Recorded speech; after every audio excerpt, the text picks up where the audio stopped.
আমাদের ফুটবলের ভবিষ্যতের উপরে বিশ্বাস রাখার জন্য। অ্যান্ড 10 বছর আপনারা জানেন যে আমরা অনেকে হয়তো এই রুমে থাকবো না বিভিন্ন কারণে, কিন্তু ফুটবল থাকবে, বিএসআরএম অবশ্যই থাকবে, আর ফুটবলের ডেভেলপমেন্ট থাকবে, চাইল্ড সেফটি নিয়ে, উইমেন এম্পাওয়ারমেন্ট নিয়ে, ফিজিক্যাল মেন্টাল স্ট্রেংথেনিং এডুকেশন নিয়ে, সেগুলো আমরা চাচ্ছি পুরো বাংলাদেশে এখন ছড়িয়ে দিতে।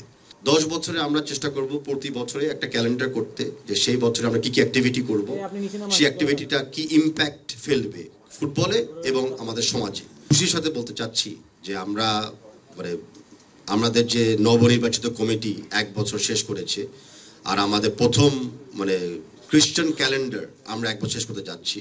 তা আমরা খুব খুশির সংবাদ দিয়ে আপনাদের শেষ করতে যাচ্ছি যে আমরা আরেকজন ডেভেলপমেন্ট পার্টনারের সাথে সাইন করতে যাচ্ছি। বাট সেটাও হলো আমাদের এই যাত্রায় প্রথম যাত্রা শুরু। বাংলাদেশ ফুটবল ফেডারেশনের সাথে কোনোদিন কোনো ডেভেলপমেন্ট পার্টনার সাইন করেন নাই, আর এরকম একটা ডেভেলপমেন্ট আমরা পেয়েছি, সেটাও আমাদের সৌভাগ্য। আমি অনার্ড বলতে চাই যে বিএসআরএম এর মতো একটা কোম্পানি। বিএসআরএম আপনারা জানেন যে খুবই প্রতিষ্ঠিত, অনেক দিন ধরে বাংলাদেশের একটা ব্যবসায়িক প্রতিষ্ঠান, কিন্তু তারা খালি ব্যবসার সাথে জড়িত না, তারা বাংলাদেশের সকল স্তরের উন্নয়নের সাথে তারা জড়িত, আগেও ছিল, এখনও আছে, অ্যান্ড ভবিষ্যতেও তাদের কমিটমেন্টটা রয়েছে। বিএসআরএম এর 3টা কোর ভ্যালিউজ যা আপনারা জানেন হলো স্ট্রেংথ, সেফটি অ্যান্ড সাস্টেনেবিলিটি।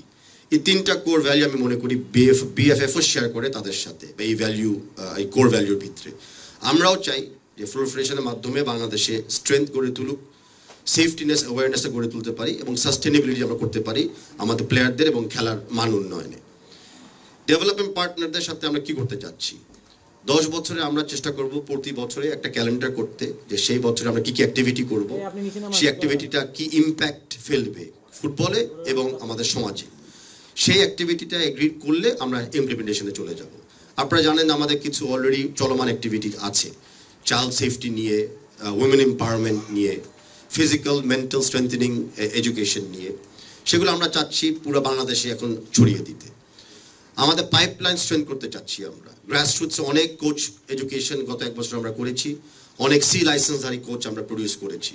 আমরা দেখতে চাই যে সেই নেটওয়ার্কের মাধ্যমে ভবিষ্যতে স্কাউট, ট্যালেন্ট হান্টিং হবে, অ্যান্ড ছোটো ছোটো টুর্নামেন্ট দিয়ে বড় টুর্নামেন্টে আমরা চলে আসতে পারবো। সেই ডেভেলপমেন্টটাও আমরা ভবিষ্যতে করতে চাই এবং দেখতে চাই।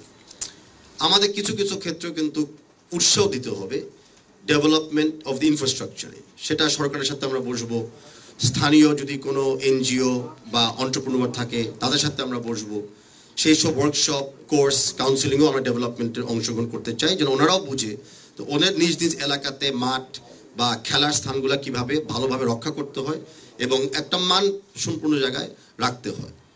And of course human development. অনেকে তো আলটিমেটলি হয়তো পাইপলাইনে এসে স্টার প্লেয়ার হবে না, অনেকে হয়তো প্রফেশনাল প্লেয়ার হবে না, কিন্তু পাইপলাইনে যতগুলি প্লেয়ার শুরুর থেকে ঢুকবে, একটা ছোট বা যুব বয়সের থেকে, তারা যেন একটা ভালো নাগরিক, ভালো মানুষ এবং সুস্থ মানুষ হয়ে গড়ে তুলতে পারে, সেই হিউম্যান ডেভেলপমেন্টের দিকে আমাদের লক্ষ্য থাকবে।